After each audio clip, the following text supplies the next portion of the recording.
અને હવે વાત કરીએ સિઝનના પ્રથમ વરસાદમાં જ કઈ રીતે આખું અમદાવાદ થઈ ગયું છે પાણી પાણી।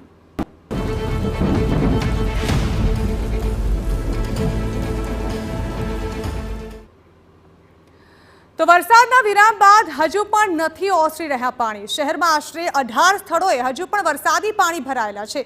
સવારના 4 થી બપોરના 2 વાગ્યા સુધી પણ વરસાદી પાણીનો નિકાલ નથી થયો। વરસાદ રોકાયાના કલાકો વીતી ગયા છે, તે છતાં પણ પાણી હજુ સુધી ઓસર્યા નથી।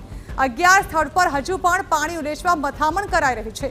વરસાદમાં રોડ બેસી જવાની 6 ફરિયાદો મળી છે, તો રોડ ધોવાઈ જવાની 3 ફરિયાદ મહાનગરપાલિકાને મળી છે। પાણીના નિકાલ માટે એએમસીની વિવિધ ટીમ કામે લાગી છે, જેમાં 59 ટ્રેક્ટર મહાનગરપાલિકાની ટીમો આ કામગીરીમાં વ્યસ્ત છે।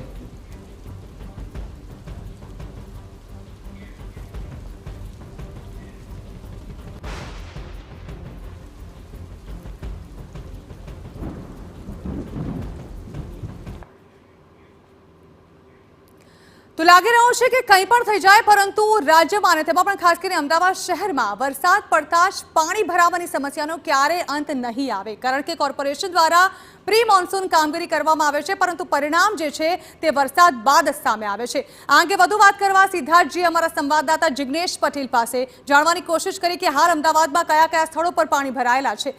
જિગ્નેશ, જે પ્રકારે હાલ વરસાદી માહોલ જોવા મળી રહ્યો છે અને વરસાદી માહોલની વચ્ચે હવે જ્યારે વરસાદ વિરામ લે છે તે છતાં પણ પાણી ઓસરવાના નામ નથી લઈ રહ્યા, ત્યારે જાણવા માંગીશું કે રાજ્યના અને ખાસ કરીને અમદાવાદના કયા કયા વિસ્તારો એવા છે કે જ્યાં હાલ પણ પાણી ભરાયેલા છે।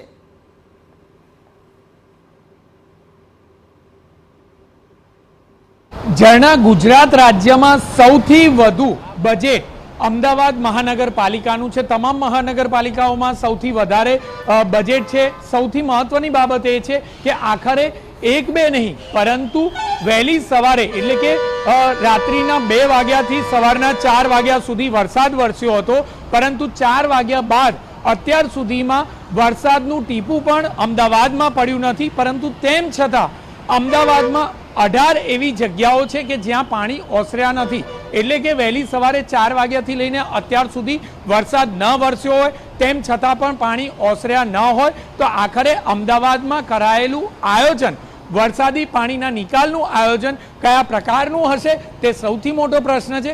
સાથે જ જોઈએ તો પાછળ દ્રશ્યો બતાવીશ કે સરદાર પટેલ રિંગ રોડના આ દ્રશ્યો છે કે જે નિકોલ વિસ્તારની આજુબાજુનો જે આ વિસ્તાર છે, લાંબી કતારો વાહનોની લાગેલી છે। લગભગ જોઈએ તો 2 કિલોમીટર સુધી વાહનોનો ચક્કાજામ જોવા મળી રહ્યો છે। હાથીજણ સર્કલ સુધી કોઈ પણ પ્રકારે વાહનોને અગવડનો સામનો કરવો પડી રહ્યો છે। કોઈ પણ પ્રકારની મદદ કે પાણીનો નિકાલ થાય તે પ્રકારની વ્યવસ્થા કોર્પોરેશન દ્વારા કરવામાં આવી નથી।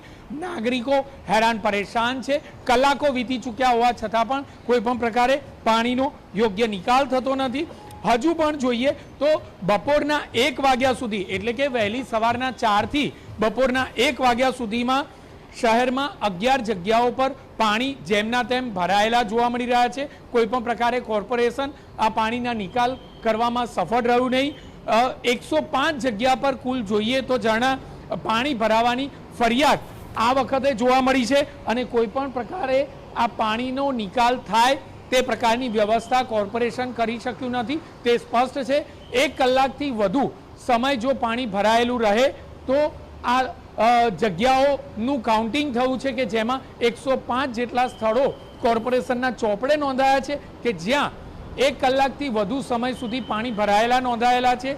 શરમજનક બાબત મ્યુનિસિપલ કોર્પોરેશનના તમામ અધિકારીઓ માટે ગણી શકાય, કારણ કે રાજ્યનું સૌથી વધારે બજેટ હોય, સૌથી વધારે બજેટમાં રૂપિયા વાપરવામાં આવતા હોય, પરંતુ તેમ છતાં જો શહેરની આ પ્રકારની હાલત હોય અને તેમ છતાં શહેરને જો સ્માર્ટ સિટી ગણાતું હોય, તો આખરે આ કયા પ્રકારનું સ્માર્ટ સિટી છે તે સવાલ આ અધિકારીઓએ તે સવાલનો જવાબ આપવો જોઈએ। જી બિલકુલ જિગ્નેશ, આભાર। તો પ્રી મોન્સૂન કામગીરીમાં જે કરાતા ખર્ચા છે તે આખરે ક્યાં જાય છે તે મોટો સવાલ છે, કારણ કે દર ચોમાસે અમદાવાદમાં આ જ પ્રકારની પરિસ્થિતિ જોવા મળે છે। લોકોએ વરસાદથી નહીં પરંતુ વરસાદ બાદ સર્જાતી પરિસ્થિતિથી ડરવાની જરૂર પડે છે। દરમિયાન ઝોનની ફરિયાદોના નિવારણ માટે કુલ અત્યારે ટ્રેક્ટરને છોટા હાથી લગભગ 59 નંગ એટલે 59 નંગ, લેબર ગેંગ 808 સંખ્યા એટલે જે 147 વોટર લોગિંગ સ્પોટ છે ત્યાં દરેક સ્પોટ ઉપર અને અંડરપાસ ઉપર લેબર ડિપ્લોય કરવામાં આવ્યું છે, જેથી ઇમરજન્સીની પરિસ્થિતિમાં ત્યાં લેબર દ્વારા પાણીના નિકાલ ત્વરિત રીતે થઈ શકે. કુલ 196 ડિસિલ્ટિંગની મંડળીઓ, 4 જેસીબી નંગ અને વરુણ પંપો 25 અત્યારે ડિપ્લોય કરવામાં આવ્યા છે. એટલે રાતની પરિસ્થિતિમાં કુલ અતિવૃષ્ટિ એટલે વધારે વરસાદ કરવાના કારણે વોટર લોગિંગના સ્પોટ હતા, પણ અત્યારે તમામ વોટર લોગિંગના સ્પોટ છે એ મોટરેબલ કરવામાં આવેલ છે અને